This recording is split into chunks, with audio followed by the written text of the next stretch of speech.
Desa Sukamukti adalah desa kecil yang damai di kaki perbukitan. Udara paginya selalu wangi tanah basah dan suara ayam jantan saling bersahutan. Tapi yang paling khas dari desa itu bukan pemandangannya, melainkan satu sosok yang selalu jadi bahan pembicaraan dari warung kopi sampai ke pos ronda, Lurah Sukarso. Pak Lurah Sukarso sudah menjabat 2 periode. Beliau bukan tipe pemimpin yang galak atau kaku. Justru sebaliknya, terkenal ramah, murah senyum, dan terlalu akrab dengan warganya. Setiap kali ia berjalan keliling desa, ia selalu punya waktu untuk menepuk bahu petani, bercanda dengan anak-anak, atau mampir ke rumah siapa saja yang kebetulan punya alasan untuk disapa. Namun, ada satu tempat yang selalu menjadi pemberhentian wajib dalam setiap langkah kakinya. Warung kopi Burini, yang letaknya di ujung gang dekat sawah. Burini bukan warga biasa. Ia adalah janda muda yang cantiknya sederhana tapi memikat. Kulitnya bersih, senyumnya manis, dan suaranya lembut seperti gula Jawa larut di teh hangat. Sejak suaminya meninggal 2 tahun lalu, ia mengelola warung kopi kecil yang setiap paginya ramai didatangi warga. Katanya sih, bukan hanya karena kopinya enak, tapi juga karena senyum pemiliknya yang bikin pagi terasa lebih ringan. Pak Lurah tentu tahu kabar itu. Tapi, entah kenapa, tiap kali lewat depan warung, langkahnya terasa berat kalau tidak berhenti sejenak. Namanya juga menyapa warga. Begitu alasannya setiap kali istrinya bertanya kenapa pulang dari kantor desa selalu bau kopi dan gula aren. Padahal, bukan cuma kopi yang bikin betah.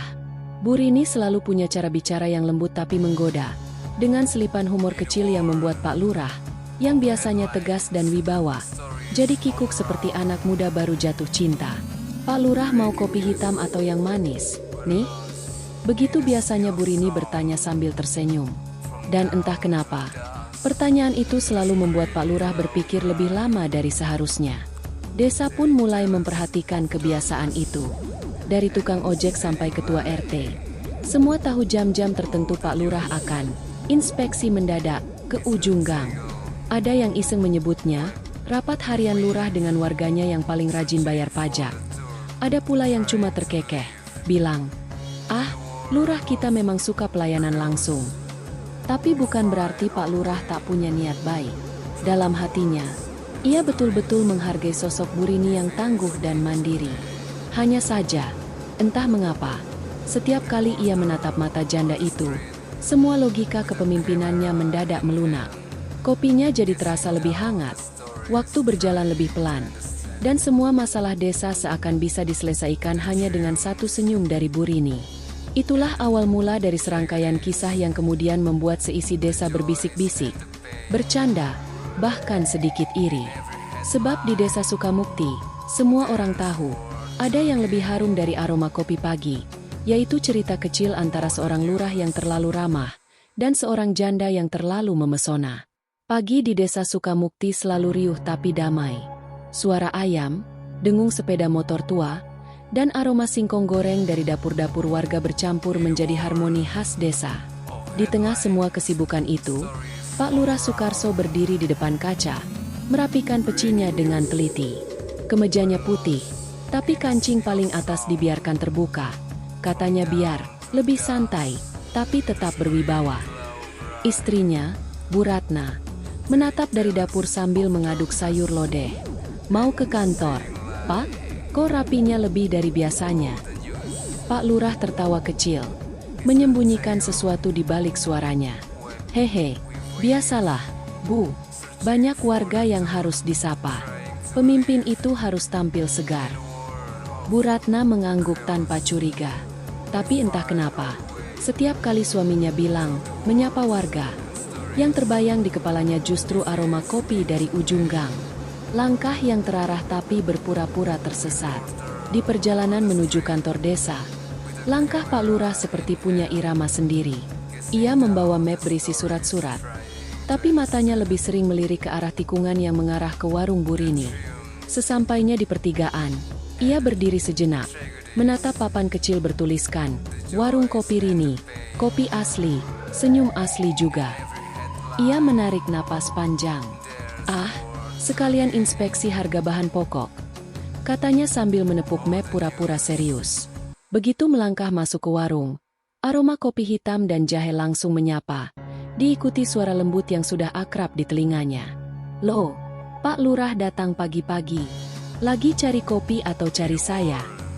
Bu Rini berdiri di balik meja kayu, mengenakan kebaya sederhana warna hijau daun.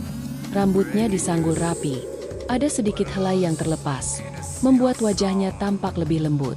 Pak Lurah tersenyum canggung. "Hehe, ya dua-duanya, Bu. Kopinya kan gak bisa nyeduh sendiri tanpa pemiliknya." Bu Rini terkekeh. Suaranya renyah seperti gula yang larut di kopi hangat. "Aduh, bisa aja Pak Lurah ini. Mau yang pahit atau yang manis?" Pak Lurah mengelus dagunya seolah berpikir serius. "Kalau manisnya dari Bu Rini, saya takut ketagihan." Bu Rini tersenyum. Kali ini lebih lembut. Ada sesuatu di matanya yang tidak bisa dijelaskan. Bukan sekadar godaan, tapi semacam hangat yang menenangkan. Ia menuangkan kopi pelan-pelan, dan uapnya membentuk kabut tipis di udara, membuat suasana warung terasa lebih intim daripada seharusnya. Percakapan yang tak pernah selesai. Mereka berbincang tentang banyak hal. Harga gula naik, jalan desa yang butuh diperbaiki, anak-anak muda yang suka nongkrong terlalu malam. Tapi di antara semua topik itu, ada jeda-jeda kecil yang terasa aneh. Seperti waktu sengaja melambat hanya untuk memberi ruang pada tatapan yang tertukar. "Pak Lurah, katanya minggu depan ada lomba kebersihan kampung." "Iya, Bu. Saya malah mau minta Ibu bantu jadi juri. Soalnya Ibu paling tahu mana yang bersih." "Hehe, bersih hatinya atau rumahnya nih?" "Kalau dua-duanya, saya ikut lomba juga boleh." Tawa mereka pecah pelan. Seorang bapak tua yang lewat sempat melongo ke dalam warung dan tersenyum. Mungkin tahu arah pembicaraan yang tak perlu dijelaskan. Pak Lurah menyesap kopinya, lalu berdeham kecil. "Bu Rini, tahu nggak, kopi Ibu ini aneh." "Aneh gimana, Pak?" "Setiap saya minum, rasanya tenang, tapi pas pulang, malah kepikiran terus." Bu Rini menunduk, pura-pura sibuk membersihkan meja. Tapi ujung bibirnya menahan senyum. Mungkin karena Pak Lurah minumnya sambil mikirin yang bikin, bukan kopinya. Waktu berjalan cepat tanpa mereka sadari. Matahari sudah condong ke atas, dan suara dari balai desa memanggil lewat pengeras suara. "Pak Lurah, dimohon segera ke kantor. Ada tamu dari kecamatan." Pak Lurah terlonjak kecil. Ia buru-buru merapikan peci, tapi sebelum melangkah keluar, ia menatap Bu Rini sebentar. "Saya pamit dulu, Bu. Nanti sore mungkin saya mampir lagi, buat ngetes rasa gula yang baru." Bu Rini mengangguk pelan. "Silakan, Pak. Tapi kalau sering mampir, nanti saya jadi takut." "Takut kenapa?"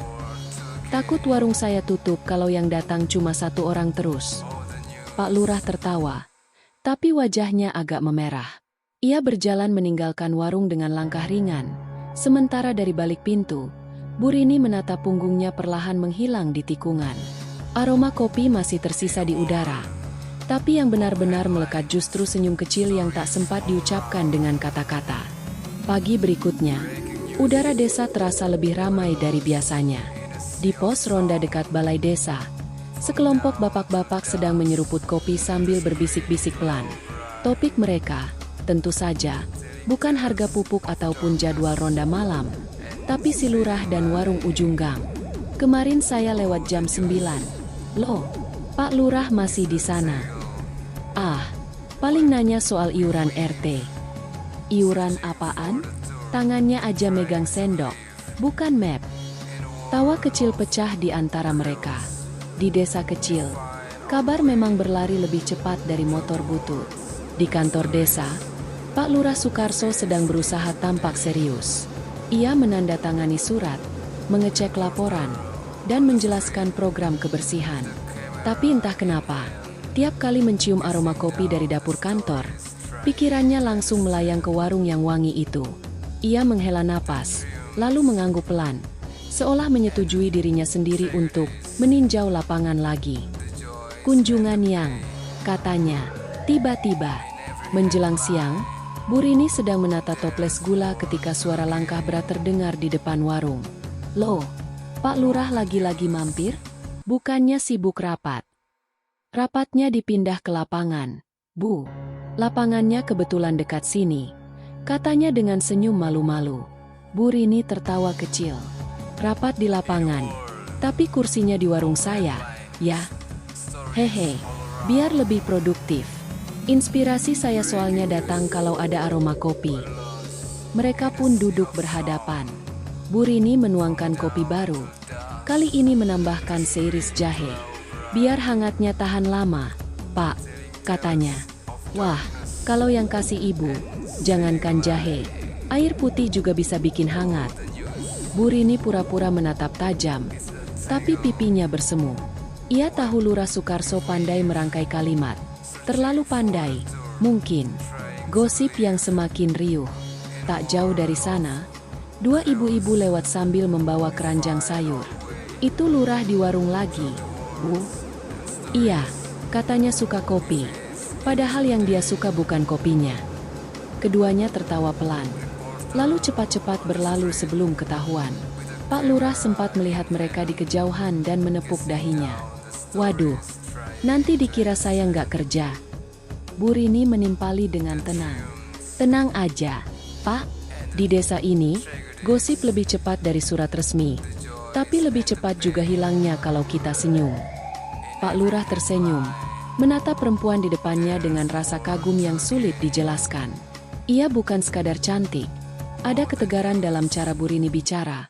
Ada kelembutan yang membuat siapapun betah berlama-lama. Siang makin terik. Pak Lurah akhirnya berdiri, menegakkan badannya seperti ingin menegaskan jarak antara pemimpin dan warga. Saya pamit dulu, Bu. Banyak berkas menunggu. Tentu, Pak. Tapi nanti sore saya titip pesan buat anak-anak Karang Taruna. Tolong disampaikan. Boleh. Asal pesannya jangan bikin saya harus mampir 2 kali. Hehe, kalau pesannya manis, pasti Pak Lurah datang sendiri. Mereka sama-sama tertawa, pelan tapi hangat, seperti rahasia kecil yang hanya mereka pahami. Pak Lurah melangkah pergi, namun setiap langkahnya disertai senyum-senyum warga yang pura-pura tidak melihat. Sementara Bu Rini berdiri di ambang pintu, menatap ke arah jalan tanah yang berdebu. Ada sesuatu di dadanya yang berdebar aneh, campuran antara cemas dan senang. Sore itu, suara azan berkumandang di langit Sukamukti. Di pos ronda, gosip masih bergulir, tapi angin membawa kabar lain, tentang 2 orang dewasa yang saling menghormati, saling menggoda, namun sama-sama tahu batasnya. Dan di antara semua aroma kopi di desa itu, hanya satu yang paling sulit dilupakan. Aroma pertemuan yang manis, hangat, dan sedikit berbahaya. Sore itu, matahari mulai turun di balik sawah. Langit desa Sukamukti berwarna jingga keemasan, seperti gula aren yang meleleh di cangkir kopi. Angin sore berembus pelan, membawa aroma tanah dan sedikit kabar yang belum sempat padam. Di pos ronda, para bapak masih asyik nongkrong. Sambil menyiapkan arang untuk bakar jagung, mereka mulai membahas isu nasional, tentang kedisiplinan lurah yang terlalu rajin inspeksi ke satu warung saja. Coba aja semua lurah di negeri ini kayak Pak Sukarso, kata Pak RT sambil tertawa. Kalau inspeksi, rakyatnya makin semangat jualan. Iya, apalagi kalau penjualnya semanis Bu Rini. Saya juga bisa rajin ke warung kalau gitu, sahut yang lain, disambut tawa lepas. Namun, di tengah gurauan itu, diam-diam ada yang mulai khawatir. Pak Sekretaris Desa, orang paling dekat dengan Pak Lurah, menatap jauh ke jalan yang mengarah ke warung. Ia menggeleng pelan. Semoga Lurah kita nggak lupa, yang dia pimpin satu desa bukan satu warung. Gumamnya, setengah bercanda, setengah serius. Di warung yang sama, tapi suasana berbeda. Sementara itu, di ujung gang, Bu Rini sedang menutup warung. Ia membersihkan meja kayu, merapikan toples-toples, dan sesekali melirik ke arah jalan, seolah menunggu seseorang yang mungkin datang, atau mungkin tidak. Baru saja ia hendak menurunkan tirai bambu, langkah berat terdengar dari arah luar. Pak Lurah muncul lagi, membawa setumpuk kertas di tangannya. Nafasnya sedikit terengah, tapi wajahnya tetap dengan senyum khas itu. Senyum yang entah kenapa selalu membuat suasana warung terasa lebih terang. Wah, Bu Rini belum tutup? Syukurlah. Saya kira sudah keburu malam. Loh, Pak Lurah belum pulang? Hari sudah sore begini. Hehe, saya barusan habis rapat mendadak. Rapat di mana? Di pikiran. Jawab Pak Lurah cepat. Bu Rini terkekeh.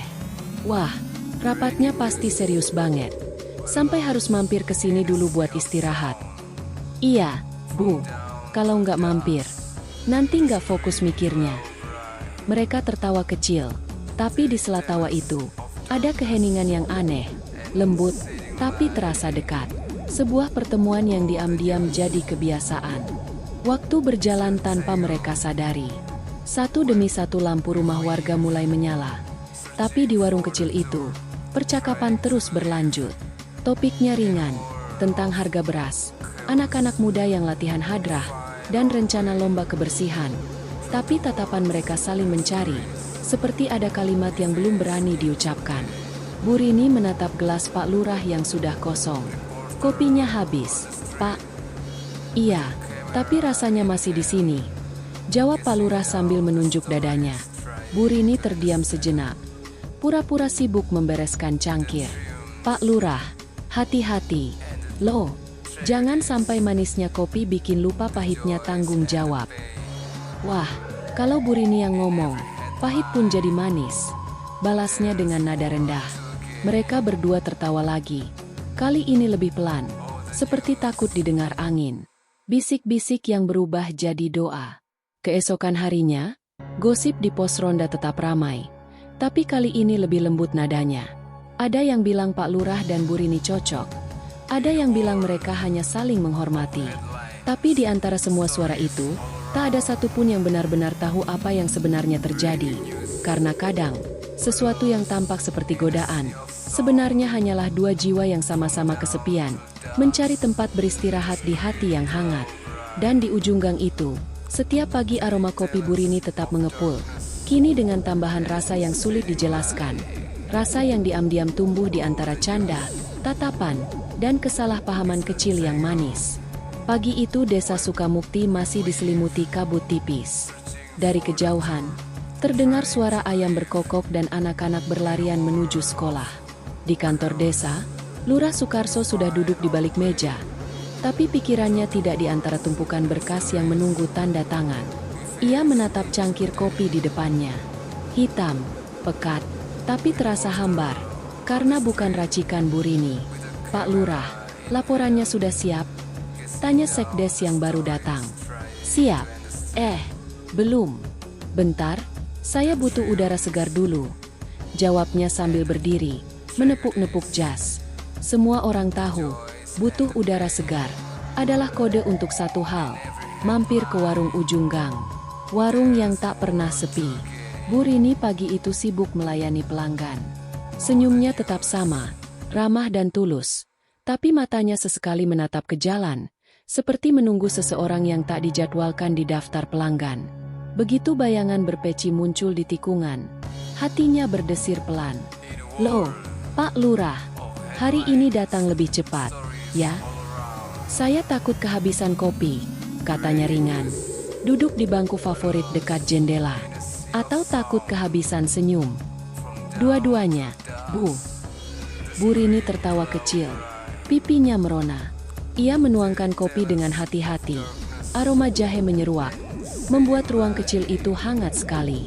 Kali ini mereka tidak banyak bercanda. Ada jeda-jeda sunyi di antara kalimat. Ada tatapan yang sedikit lebih lama dari biasanya. Bu Rini, kata Pak Lurah pelan. Kadang saya bingung sendiri. Dulu saya datang ke sini cuma buat kopi. Sekarang, entahlah kenapa, Pak. Soalnya kalau sehari nggak mampir, rasanya ada yang kurang. Kayak lupa tanda tangan surat penting. Bu Rini tersenyum tipis. Pak Lurah, hati-hati. Di desa ini, gosip lebih cepat dari suara azan. Saya tahu, Bu. Tapi selama gosipnya tentang orang baik, biar saja. Yang penting jangan bikin kopi saya berhenti enak. Keduanya tertawa, tapi kali ini tawa itu menyembunyikan sesuatu. Perasaan yang tumbuh diam-diam, antara hangat dan takut. Hari berganti. Bisik-bisik warga masih ada. Tapi nada mereka kini lebih lembut. Antara menggoda dan mendoakan. Ah, kalau Lurah sama Bu Rini beneran jadi. Kan bagus. Dua-duanya orang baik. Bu Rini mendengarnya sesekali. Pura-pura tak peduli. Tapi setiap kali nama Lurah disebut, senyumnya muncul tanpa sadar. Di sisi lain, Pak Lurah mulai berhati-hati. Ia kini selalu membawa map berisi surat kalau ke warung, agar tampak resmi. Tapi siapapun yang melihat tahu, berkas itu jarang dibuka. Karena pertemuan mereka bukan soal administrasi, melainkan rasa. Sore di balik jendela. Suatu sore, hujan turun. Warung sepi. Hanya ada suara rintik dan wangi kopi. Pak Lurah datang dengan jas setengah basah. Bu Rini sigap mengambilkan handuk kecil. Aduh, Pak Lurah, basah semua. Kok nekat sih? Hujan gak bisa bikin saya batal datang. Bu, saya kan sudah janji mau coba kopi resep baru. Bu Rini tertawa, menyodorkan cangkir hangat. Resep baru ini ada bahan rahasianya. Loh, apa tuh? Ketulusan. Pak Lurah terdiam, menatap cangkir itu lama. Di luar hujan makin deras, tapi di dalam warung terasa tenang. Ia menyesap kopi perlahan, lalu menatap Bu Rini dengan pandangan yang berbeda, lebih dalam, lebih jujur. Kalau saya bilang, yang saya cari di warung ini bukan kopi, tapi orangnya. Ibu marah enggak? Saya cuma penyeduh kopi, Pak. Tapi kalau kopi saya bisa bikin orang datang lagi dan lagi, mungkin rasanya memang dari hati. Ketika hujan reda, Pak Lurah pamit dengan langkah berat. Bu Rini menatap punggungnya yang menjauh, lalu mengelus cangkir yang masih hangat. Ia tersenyum kecil, senyum yang menyimpan rahasia, antara rasa bangga, takut, dan bahagia yang sama-sama belum berani diakui. Dan di balik cangkir kopi itu, kini tersimpan sesuatu yang lebih dari sekadar minuman pagi. Sebuah rasa yang belum punya nama, tapi sudah cukup untuk membuat dua hati selalu kembali bertemu. Angin pagi berembus pelan di Sukamukti. Di pelataran balai desa, ibu-ibu PKK menjemur kerupuk sambil mengobrol. Salah satu dari mereka menurunkan suara, seolah hendak membicarakan rahasia besar. Katanya, Pak Lurah kemarin hujan-hujanan ke warung Bu Rini. Loh, hujan? Wah, semangat sekali kalau urusan kopi. Ya. Tawa kecil pecah. Tapi di antara gurauan itu terselip nada ingin tahu yang tulus. Antara kagum, heran, dan sedikit iri. Pak Lurah sendiri sebenarnya sudah mendengar gosip itu. Di kantor, setiap kali ada yang bersin, stafnya akan menahan senyum. Ia pura-pura sibuk. Padahal hatinya setengah malu setengah geli. Ah, biarin aja, gumamnya. Yang penting, saya masih lurah yang minum kopi, bukan kopi yang minum saya. Sore di balai desa. Sore itu ia mengundang perangkat desa untuk rapat persiapan lomba kebersihan. Semua berjalan lancar sampai Sekdes tiba-tiba berkata, Pak Lurah, nanti dewan juri lomba siapa aja? Katanya mau minta bantuan warga. Pak Lurah menimbang-nimbang. Saya pikir Bu Rini cocok. Warungnya paling rapi di kampung. Suara tawa langsung meledak. Wah, kalau begitu, lombanya bisa tiap hari, Pak. Wajah Pak Lurah memerah. Tapi setelah rapat bubar, senyum kecilnya muncul lagi. Ia tahu, tawa itu hanya gurauan. Namun di balik gurauan, hatinya mulai sadar. Rasa itu sudah lewat dari sekadar candaan. Bu Rini dan angin sore. Di warung, Bu Rini sedang menutup tirai bambu. Ia mendengar dari pelanggan bahwa namanya disebut-sebut di rapat desa. Ia tersenyum, tapi juga cemas. Jangan-jangan, nanti orang salah paham lagi. Bisiknya pada diri sendiri. Namun sore itu, langkah berpeci kembali muncul di depan warung. Waduh, Pak Lurah, masih sempat mampir. Hehe, belum lengkap harinya kalau belum minum kopi di sini, Bu. Bu Rini menuangkan kopi. Kali ini tanpa banyak bicara. Suara sendok beradu dengan gelas menjadi satu-satunya bunyi di antara mereka. Bu Rini, ujar Pak Lurah perlahan. Saya tahu banyak orang mulai bicara. Tapi saya juga tahu, Saya datang ke sini bukan buat kabar mereka. Saya datang karena di sini rasanya tenang.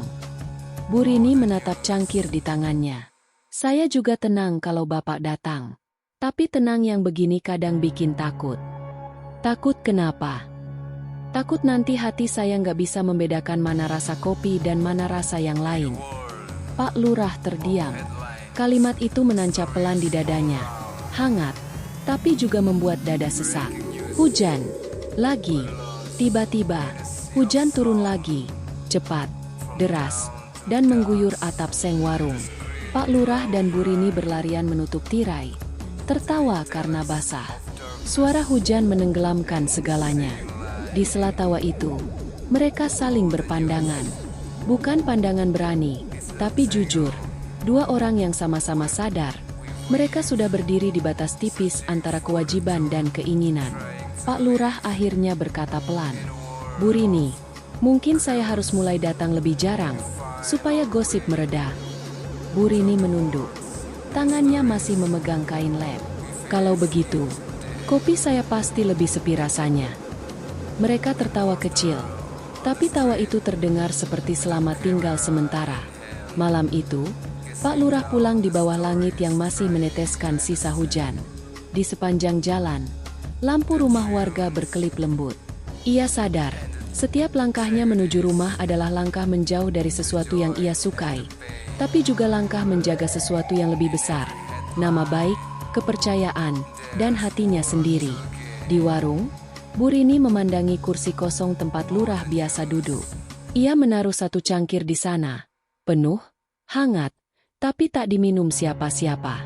Kadang cinta di desa tak perlu pengakuan. Cukup dengan aroma kopi yang tak pernah benar-benar hilang, dan kenangan yang selalu menguar setiap kali hujan turun. Musim hujan kembali menyapa Sukamukti. Sawah di pinggir desa mengilap seperti cermin besar, dan suara kodok bersahutan seakan bernyanyi. Sudah hampir 2 minggu Pak Lurah tidak mampir ke warung ujung gang. Ia menepati janjinya, menjaga jarak supaya gosip mereda. Tapi setiap pagi, ketika menandatangani surat, matanya selalu terhenti di tepi meja, di tempat biasa cangkir kopi Bu Rini pernah ia letakkan. Pak Lurah, kok bengong melulu? Tanya Sekdes. Lagi mikir rencana penghijauan. Jawabnya cepat. Penghijauan atau penyiraman hati, Pak? Keduanya tertawa, tapi Lurah tahu, gurauan itu tidak sepenuhnya salah.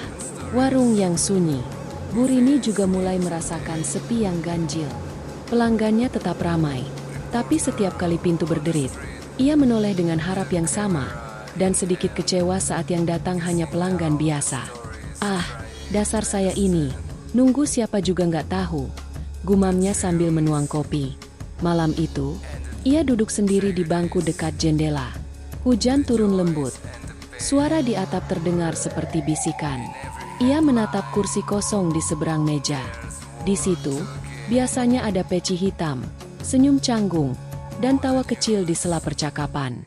Kedatangan yang tak disangka. Ketika jarum jam hampir menunjuk pukul 8 malam, langkah kaki terdengar di luar. Pintu warung terbuka perlahan. Sosok berpeci, basah kuyup, berdiri sambil membawa payung patah. Pak Lurah. Hehe, iya, Bu. Kayaknya hujan sengaja nurunin saya ke sini.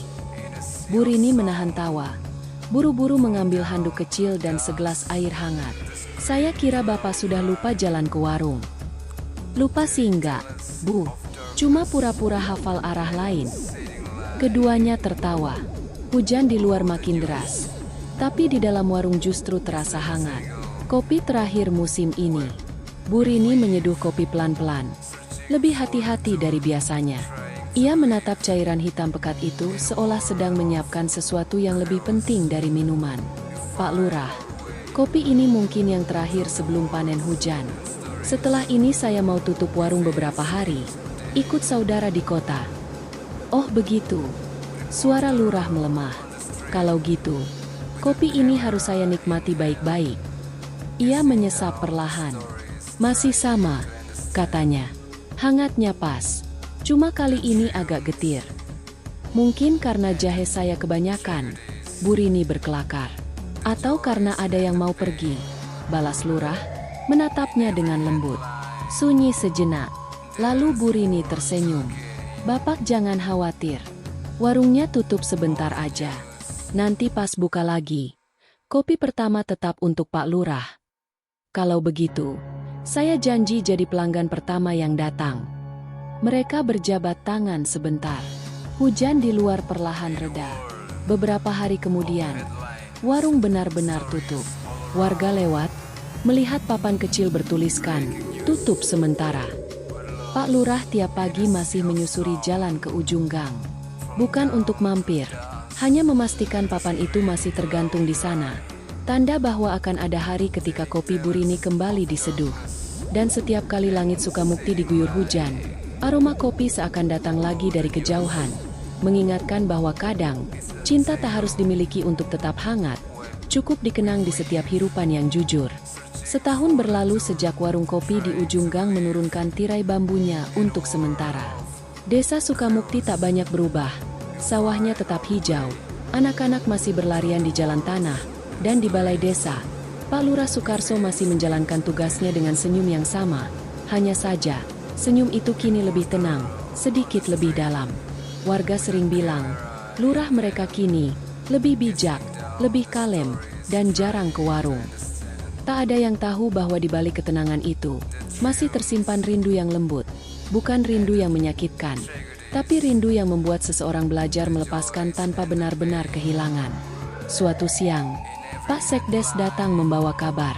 Pak Lurah, warung Bu Rini katanya mau dibuka lagi minggu depan. Dia sudah pulang dari kota. Pak Lurah menghentikan tanda tangannya.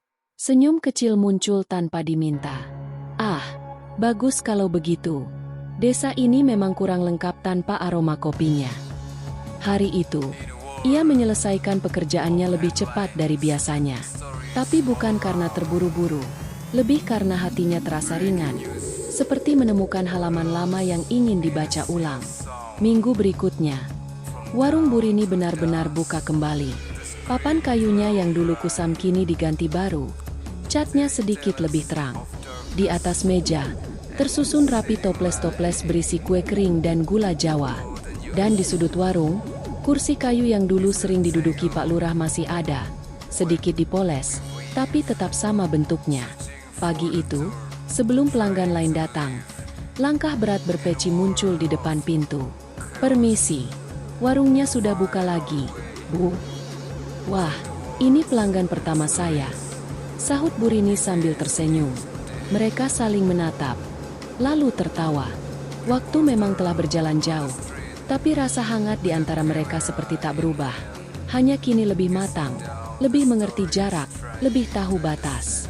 Bu Rini menuangkan kopi seperti dulu, tapi kali ini racikannya sedikit berbeda. Saya belajar resep baru di kota, Pak. Katanya kopi itu bukan soal manis atau pahit, tapi keseimbangan di antara keduanya. Ah, itu mirip hidup, Bu, balas Lurah. Kalau semuanya manis, orang bisa bosan. Tapi kalau pahitnya pas, malah bikin ketagihan. Mereka tertawa pelan, lalu diam sejenak. Tak ada kalimat berlebih, tak ada godaan seperti dulu. Hanya dua orang dewasa yang sudah melewati masa canggungnya, berbagi keheningan yang nyaman. Pak Lurah, kata Bu Rini sambil menatap keluar jendela. Setahun ini saya belajar banyak. Ternyata, rindu itu bisa menenangkan kalau kita izinkan jadi kenangan. Saya juga belajar, Bu, jawab Lurah pelan. Kadang menjaga jarak bukan berarti menjauh. Kadang, itu cara terbaik untuk tetap dekat, tapi dengan hormat. Siang semakin terik. Beberapa warga mulai berdatangan. Warung kembali hidup dengan canda dan suara sendok beradu. Pak Lurah berdiri, merapikan pecinya. Saya pamit dulu, Bu. Banyak warga yang butuh tanda tangan saya, bukan cuma tanda tawa. Tentu, Pak, tapi kapan-kapan mampir lagi. Ya, kopinya sekarang lebih seimbang. Kalau begitu, saya janji datang lagi. Tapi kali ini bukan buat inspeksi, katanya sambil tersenyum. Mereka berjabat tangan sebentar, hangat, sopan, dan tulus. Tidak ada tatapan yang menggantung, tidak ada janji berlebihan. Hanya saling mengerti bahwa perasaan yang pernah tumbuh tidak harus dihapus. Cukup dijaga agar tetap indah dalam batas yang wajar. Sore hari, ketika angin bertiup dari arah sawah, aroma kopi dari warung Burini kembali mengisi udara Sukamukti. Warga tersenyum setiap kali mencium wangi itu. Bagi mereka, itu hanya tanda warung legendaris sudah buka lagi. Tapi bagi dua orang yang pernah berbagi diam di bawah atap seng dan hujan, aroma itu lebih dari sekadar kopi. Ia adalah pengingat bahwa setiap rasa punya waktunya sendiri, dan yang benar-benar tulus tidak akan hilang, hanya berubah bentuk. Di ujung gang yang dulu jadi bahan gosip, kini berdiri dua orang yang sama, tapi dengan hati yang lebih dewasa. Satu tetap memimpin desa dengan senyum lembut. Satu tetap menyeduh kopi dengan sepenuh hati. Dan di antara mereka, tak ada rahasia apapun lagi, kecuali satu hal kecil yang selalu hidup di udara Sukamukti setiap kali hujan turun. Aroma kopi, dan kenangan tentang dua jiwa yang pernah saling menenangkan.